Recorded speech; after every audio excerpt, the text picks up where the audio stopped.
Tara, samahan niyo akong gumala. Andito tayo ngayon sa may Robinson Gapan.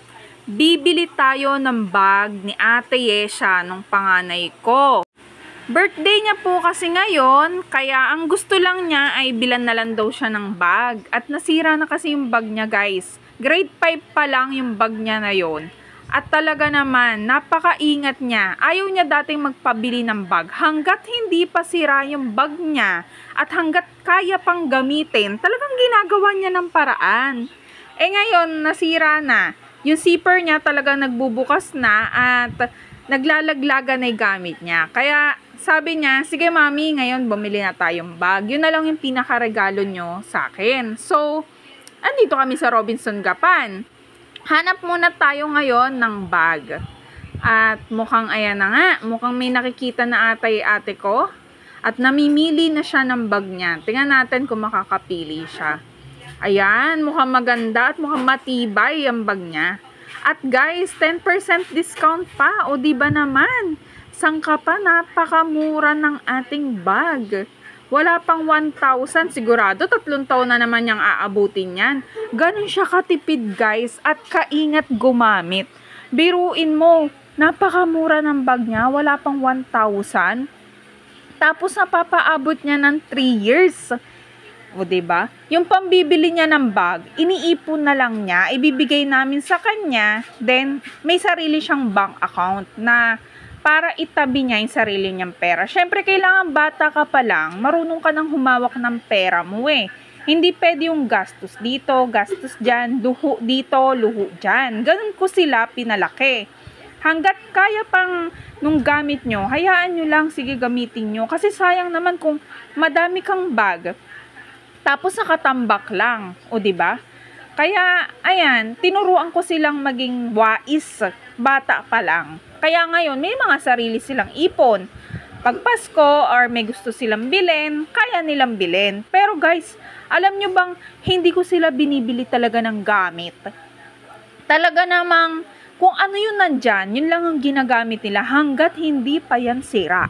Talagang gagamitin nila yung sapatos. Hanggat hindi yan sira, kahit na may nagsasabi sa kanila yung mga tito nila, tita nila, sabi nila sa kanya. Sabi niya, bibili kita ng shoes.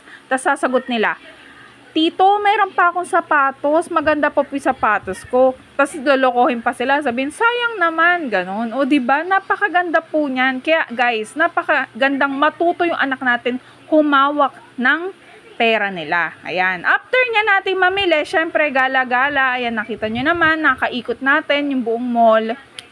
Lilibot naman natin sila sa mga sports zone. Hindi porket malaki na sila, is hindi na nila deserve na maglaro or magsaya. Binigyan ko silang 50 pesos na pambili, o diba, ng token. Napakatipid namin, diba? Ngayon nag-iisip na nila paano nila ma-enjoy yung 50 pesos na token. Tapos guys, yung bag nilang binili, may libre yun na 5 token. So, madami-dami rin yung token nila. Tara, samahan nyo ko na ikutin natin tong sports zone sa Gapan. Tignan natin kung saan talaga nila matitipid. Karamihan kasi ngayon, di ba? 2 token na. Ayan, una nilang naisip na game, di ba? Yung baril-baril. Marunong kaya sila niyan. Sinisipat-sipat pa nila. Ganyan kami, guys. Hindi yung porket may pera ka, uubusin mo. Hindi po. Mas maganda po kasi yung talagang marunong ka dapat humawak ng pera. Hindi yung gusto mo to, bibilin mo. Tapos nun, after ng ilang araw, nakikita mo, nakatambak lang yung mga gamit mo. O diba? Dapat mag-iwais kayo sa bag, sa damit. Ganun kami, guys. Hindi yung bili dito, bili dyan. Madami kaming gamit, pero hindi siya bago. Halos lahat po yun, guys, binibigay lang sa amin. Hindi namin siya binibili. Diba? Kaya nakakatipid. Kaya wag na kayo magtaka kung bakit tayo nakakaipon. Ganun po. Syempre, minsan, kuha kami ng mga insurance. Ganun. Katulad ng Sun Life Insurance, kumuha kami. 6,000 ang hulog niya. 3 months. O, diba? Makukuha rin namin yon after ng 10 years. So, malaki na yun. Biruin mo, pahulog-hulog lang kami ng ganun. Makukuha namin siya ng bigla ang laki. Tapos kumuha rin ako ng Forest Lake. Magkano lang ang hulog niya? 'Di ba 900 lang per month, guys? Nakaka-investment na ako noon. Biruin mo, murang-mura lang, 900 per month. Isang taon ko siyang down payment na huhulugan. Tapos po ng isang taon, magabayad ako ng 2 years, 0% interest. Ang hulog lang ng 2 years na yun, 1.8 lang. O biruin nyo, magkano yung total nun? 54,000. Tapos, gagawin ko siyang investment. Ang gagawin ko doon, hahayaan ko siya na matapos yung ilang taon, after 3 years, magmamahal na yun. Yung 54,000 na yun, magiging magkano na siya pag binenta, o diba? Pwede ko na siyang ibenta.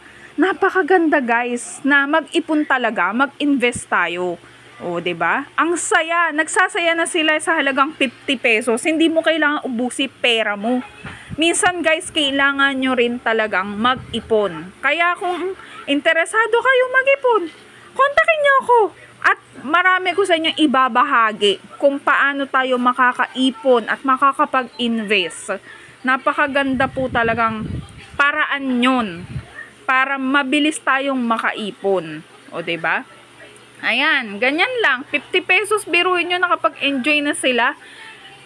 Magkano din nagastos namin? Maghapon na kaming gumala. Masaya pa yung anak ko. Kaya sa mga parents dyan, talagang kailangan lagi kayong wais. Maging maisip na kayo. Hindi yung gastos dito, gastos dyan. Luho dito, luho dyan. Diba po? Sa pagkain naman, hindi naman kami maluho. Pero, napapakain namin sa masarap yung mga anak namin. Ganon din yung parents namin, no? Diba? Ang mahalaga, masaya kayong pamilya. O, diba? Birthday niya po. Pero talagang makikita mong nag-enjoy siya, nagsaya siya. Ganun po dapat. Kaya guys, alam nyo na ngayon, maging practical lang tayo, maging wais na nanay, wais at tatay, at pati sila anak, kailangan matalino din nating mapapalaki. Mabait, magalang, marunong sa pera kahit bata pa. Ganun po. Yung anak ko, nagabaon sila ng pera, pero naiipon niya. Nakakapag-bangko pa siya ng sarili niya. O, diba guys? Ilang taon lang yan? 10 years old guys. Tsaka 14 na siya ngayon, si Ate Yesha. Kaya sa mga gustong mag-invest at matuto sa pera, andito ako, makinig kayo sa akin. At sigurado, tutulungan ko kayo kung paano tayo magkakapera.